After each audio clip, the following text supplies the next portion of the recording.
lagi bersama saya Devano sebagai host pada malam kali ini yang akan menemani 20 menit ke depan. Di mana pada malam kali ini kita akan membahas terkait isu-isu lingkungan yang dimana jika dibiarkan itu semakin mengkhawatirkan ini. Nah, di sini teman-teman kita menghadirkan dua narasumber. Narasumber pertama itu Bapak Dava. Bagaimana kabarnya Bapak Dava? Halo Mas Devano, selamat malam. Kabar baik bagi saya karena saya senang sekali bisa bergabung di Radio Suara Bumi ini pada malam hari ini.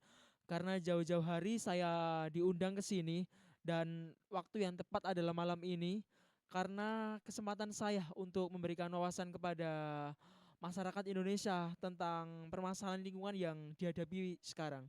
Dan kita juga akan memberikan solusi yang dimana akan kita bahas bersama pada Suara Bumi malam ini.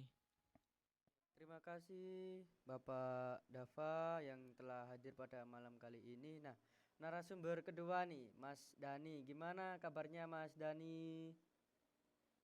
Halo Mas Devano, kabar baik bagi saya. Halo semua pendengar kita, senang banget bisa berbagi cerita pada malam hari ini. Terima kasih Mas Dani. Nah, mungkin kita langsung saja ya. Kalau kita lihat sekarang nih, isu lingkungan seolah semakin kompleks. Apa sebenarnya isu paling serius yang sedang dihadapi di Indonesia saat ini menurut Bapak Dava nih sebagai dosen lingkungan? Kalau isu yang paling serius Mas Devano yang dihadapi pada Indonesia saat ini, secara umumnya yang paling nyata adalah tentang perubahan iklim dan kerusakan hutan sendiri. Karena deforestasi itu semakin tinggi Mas Devano. Dan sementara cuaca itu makin sulit diprediksi seperti pada saat ini kan. Dan itu dampaknya sangat terasa sekali ke sektor pertanian, perikanan, bahkan kesehatan masyarakat sendiri. Karena bicara tentang lingkungan, lingkungan itu jangkauannya luas Mas Divano. Tidak hanya kita tentang cuaca atau seperti itu, tapi lingkungan itu bisa dikaitkan dengan ekonomi dan sosial masyarakat sendiri. Ya, Seperti itu. terima kasih Bapak Dava terkait pendapatnya nih. Berarti efeknya itu sangat anu ya, sangat luas. Bukan cuman di hutan saja gitu. Betul sekali Mas Devano. Dan kita sering lupa bahwa masalah lingkungan itu saling terhubung. Seperti polusi udara di kota. Menarik, menarik. Nah, kalau dari sisi generasi muda nih, Mas Dani sebagai mahasiswa, gimana pendapat Anda terkait isu-isu lingkungan yang seperti dibicarakan Bapak Dava tadi? Baik, menurut saya itu kesadaran dari generasi muda itu sudah mulai tumbuh Mas Devano. Tetapi masih belum merata. Banyak generasi muda itu yang mulai peduli tetapi belum tahu kita harus mulai dari mana. Oleh karena itu, kita bersama komunitas kita, hijau kita, itu kami mulai menanamkan dari hal yang kecil seperti melakukan kampanye. Kampanye tanpa plastik, sekali pakai dan melakukan edukasi di sekolah-sekolah gitu Mas Stefano. Jadi gitu ya pendapat Mas Dani terkait isu-isu lingkungan. Ya, kita sering dengar soal perubahan iklim, tapi kadang terasa jauh dari kehidupan sehari-hari. Sebenarnya dampak nyatanya apa sih, Bapak Dava sebagai dosen lingkungan nih? Dari dampaknya sendiri Mas Devano itu sudah terasa banget pada saat sekarang. Misalnya nih, cuaca ekstrim yang dimana bisa menyebabkan seorang petani yang gagal panen dan terjadinya banjir di daerah perkotaan. Dan itu meningkatnya kasus juga seperti penyakit akibat suhu panas. Karena dirasa Mas Devano, kita siang hari bolong ya, itu sangat panas sekali. Nah, terus malamnya itu sangat dingin. Nah, dari kondisi tersebut, kita harus menyesuaikan diri kita. Bagaimana kita menjaga kesehatan juga terkait perubahan iklim tersebut dari suhu panas ke suhu dingin sendiri. Jadi semakin meningkatnya masalah lingkungan itu juga diikuti oleh masalah sosial ya. Betul sekali, karena isu lingkungan itu tidak bisa dipisahkan dari ekonomi dan kesehatan masyarakat. Seperti yang saya bicarakan tadi awal, karena lingkungan ini wawasannya sangat luas sekali Mas Devano. Kita hidup seperti ekonomi, ekonomi juga dipengaruhi oleh lingkungan dan kesehatan masyarakat juga. Maka dari itu kita pentinglah mengetahui bagaimana kita menjaga lingkungan kita, bagaimana kita mengetahui lah seperti contoh contohnya kita menggerakkan lah bagaimana kita menjaga lingkungan ini dengan baik itu. Ya kalau dari segi pandangan Mas Dani nih sebagai mahasiswa, gimana sih kamu melihatnya sebagai dampak gitu di lapangan itu seperti apa gitu? Baik Mas Devano, kami bersama komunitas kami hijau kita itu pernah turun ke daerah pesisir yang ada di Jawa Tengah itu Mas. Dan di situ kami bersama dengan para komunitas kita itu melihat bagaimana abrasi terjadi itu membuat rumah warga perlahan menghilang gitu Mas. Dan sehingga dapat menyebabkan anak-anak yang ada di daerah pesisir di Jawa Tengah tersebut itu diharuskan pindah sekolah, Mas Devano. Karena tanah yang mereka tempati itu sudah terendam air laut gitu, Mas. Dan ini nyata, Mas. Saya bukan sekedar teori saya saja itu. Berarti ini emang benar-benar dampaknya sangat eh, sudah parah ya sehingga anak-anak di sana itu harus pindah sekolah gitu karena tanah mereka itu terendam air laut gitu. Itu nyata ya ternyata bukan teori. Di mana pendidikan itu penting ya sehingga mungkin pemerintah sekarang itu eh, ada solusi terkait hal-hal yang disampaikan oleh Mas Dani tadi ya. Baik, luar biasa ya. Nah, berbicara soal generasi muda, apa sebenarnya yang bisa dilakukan oleh anak muda agar tidak hanya sekedar tahu gitu, Mas? Atau nantinya itu generasi muda itu akan bertindak gitu untuk menangani isu-isu lingkungan yang disampaikan oleh Mas Dani tadi. Gimana tuh, Mas? Menurut saya itu gini, Mas. Kita itu harus memulai adanya perubahan yang dimulai dari perubahan gaya hidup, Mas. Misalnya kita pergi ke sekolah atau kuliah lah gitu, Mas. Kita itu harus membawa tumbler sendiri dan kita juga harus mengurangi kayak fast fashion kemudian sampah-sampah yang sekali pakai itu juga Mas. Biar apa? Biar tidak terjadi penumpukan sampah gitu Mas. Atau kita juga harus ikut berpartisipasi dalam kegiatan penanaman pohon yang ada di lingkungan sekitar kita. Begitu Mas Stefano. Menarik nih menurut pendapat dari Mas Dani ya terkait isu lingkungan. Nah, eh, gimana sih dari pandangan Bapak Dava sendiri peran teknologinya gitu untuk mengurangi isu-isu lingkungan gitu. Dari bicara tentang peran teknologi sendiri Mas Devano, itu kita tidak lupa dengan peran teknologi. Karena zaman sekarang itu banyak inovasi-inovasi yang muncul dan bisa membantu kita.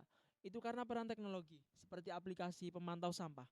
Sampah seperti itu kita bisa pantau dari aplikasi dan kita bisa mengetahui juga dengan sensor kualitas udaranya seperti apa, kondisinya seperti apa. Dan tidak lupa pula kita eh, di luar itu kita bisa mengetahui lah sistem pertanian yang cerdas itu seperti apa dan ramah lingkungan. Dari situ peran teknologi sangat dibutuhkan di era 40.0 ini. Ya ya. Terima kasih kembali kepada Bapak Dava. Ya. Jadi teman-teman, itulah isu-isu lingkungan yang dimana dari dua narasumber ini sudah memiliki pendapat masing-masing ya. Oh iya, Bapak Dava nih, saya host di sini sebagai mahasiswa kan ya. Nah, eh di sini saya ini Mas mendapat mata kuliah KWU. Nah, kira-kira Untuk menangani isu lingkungan nih, saya itu mengeluarkan sebuah produk Mas Dava. Iya. Sebuah produk yaitu EcoBrick gitu. Iya. Tahu kan EcoBrick? Iya, Nah, tahu. EcoBrick itu kayak botol yang dimasukin potongan sampah-sampah nih. Iya. Gimana sih menurut Bapak Dava gitu? Apakah solusi EcoBrick ini baik gitu untuk permasalahan lingkungan seperti penumpukan sampah limbah atau limbah plastik yang tanpa pengolahan gitu?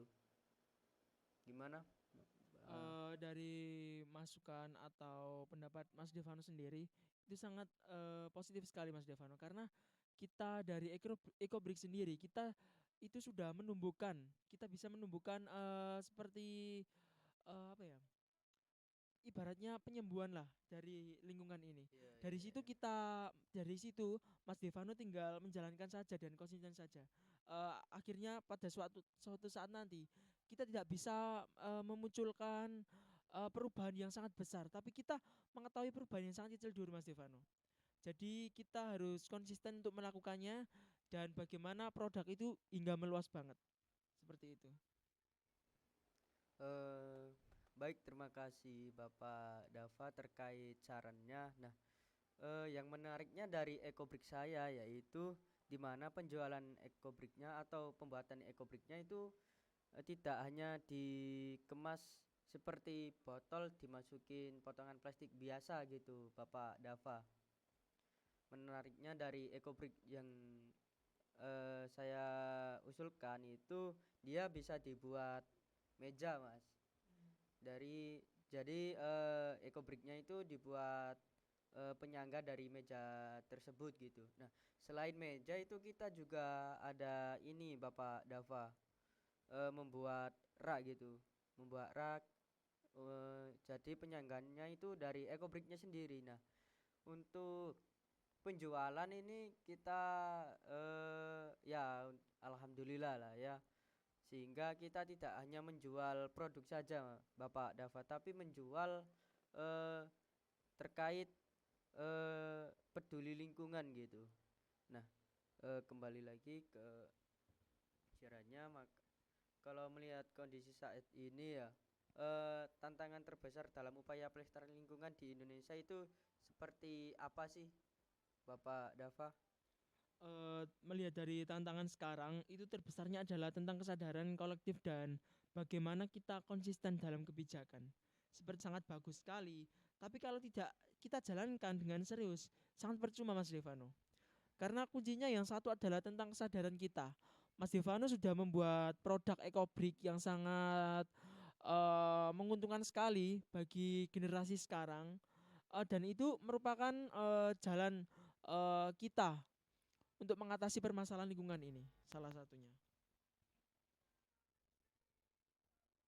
Oh ya, terima kasih kepada Bapak Dava ya. Terima kasih. Menurut Mas Dani nih, eh apa ada tantangan terbesar terkait mengajak masyarakat gitu untuk menjaga isu-isu lingkungan? Kalau tantangan ini pasti ada, Mas. Gimana dari kesadaran dari masyarakat itu terkadang itu kurang dalam terhadap isu lingkungan.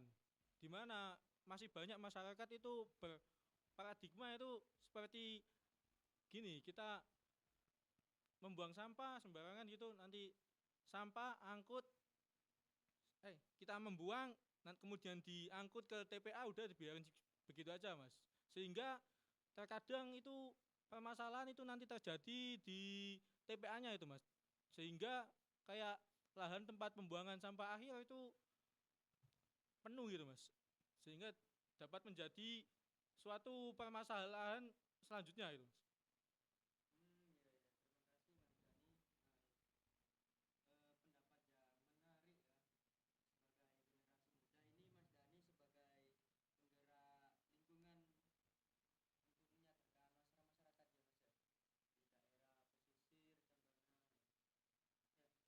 Saya sangat setuju terkait pandangan dua narasumber ini. Ya, mungkin dari dua narasumber ini ada harapan gitu ke depannya terkait permasalahan lingkungan. Mungkin dari Bapak Dava sendiri sebagai dosen lingkungan. Wah, ini adalah obrolan yang sangat inspiratif sekali karena sebelum karena pesan dari saya itu sangat sederhana sekali. Eh, Pertama adalah kita harus bisa menjaga bumi seperti kamu menjaga rumah kamu sendiri. Karena kalau bumi dirusak, kita semua yang kehilangan tempat tinggal. Seperti rumah kita sendiri. Kalau bumi ini dirusak, maka rumahmu akan rusak pula. Seperti itu Mas Devano. Oh ya, mungkin dari Mas Dani sebagai mahasiswa mungkin ada harapan ke depannya terkait isu-isu lingkungan mungkin. Baik Mas Devano, harapan saya cukup besar ke depannya itu. Di mana isu lingkungan itu tidak lagi dianggap sebagai topik pinggiran saja Mas. Melainkan menjadi bagian penting dari gaya hidup, budaya, dan arah kebijakan nasional gitu Mas. Sehingga diperlukan kesadaran untuk dapat menjaga bumi kita harus tertanam dalam setiap aspek kehidupan. Dimulai dapat dimulai dari cara kita berproduksi, kemudian berkonsumsi, sehingga dapat mengambil keputusan. Kemudian saya yakin juga Mas, ketika generasi muda ini bergerak secara bersamaan dengan penuh semangat, kolaborasi, dan inovasi gitu Mas, itu dapat membuahkan suatu perubahan besar yang bukan hanya terjadi tapi akan menjadi suatu kenyataan yang dapat membentuk masa depan Indonesia yang lebih maju lagi, lebih hijau, berkelanjutan dan dapat berkeadilan bagi kita semua gitu Mas. Terima kasih Mas Dani. Saya pengen tahu nih pesan-pesan ke depannya gimana gitu dari Bapak Dava, mungkin pesan ke depannya untuk generasi muda mungkin untuk menjaga lingkungan. Pesan dari saya untuk para generasi muda, terutama mahasiswa saya yang berada di teknik lingkungan, itu adalah sangat penting. Karena kita perlu mengetahui dengan keadaan bumi kita yang sekarang, lingkungan kita yang sekarang, kita harus mengetahui atau mengenali dulu penyebabnya apa bumi kita seperti ini. Dan kita dari situ kita mengenal serta kita memunculkan ide atau solusi yang tepat untuk mengatasi permasalahan tersebut. Dari permasalahan deforestasi juga, dari permasalahan limbah makanan juga, karena limbah makanan itu sangat penting sekali, terutama pada era sekarang. Seperti itu, saya tujukan kepada masyarakat Indonesia juga, harap bisa menjaga kesadaran diri pula, karena kesadaran diri itu adalah eh, apa ya, sisi positif kita untuk bagaimana kita agar sadar untuk menjaga lingkungan kita. Seperti itu Mas Ivano. Terima kasih Bapak Davana. Menurut pesan dari Mas Dani sendiri nih sebagai penggerak lingkungan, gimana kita Kalau dari saya singkat saja Mas, kita mulai dari hal yang kecil tapi konsisten. Setiap langkah kecil tetap berarti bagi kita. oh ya ternyata keren kita kerja dua narasumber ini memiliki pendapat yang berbeda terkait lingkungan. Saya sendiri dapat menekankan semoga bisa menjaga lingkungan sehingga bumi tetap asri gitu. Nah, tidak terasa 20 menit sudah nih topik-topik terkait isu lingkungan. Mungkin saya Devano Arkian Rivaldo pamit undur diri. Wassalamualaikum warahmatullahi wabarakatuh.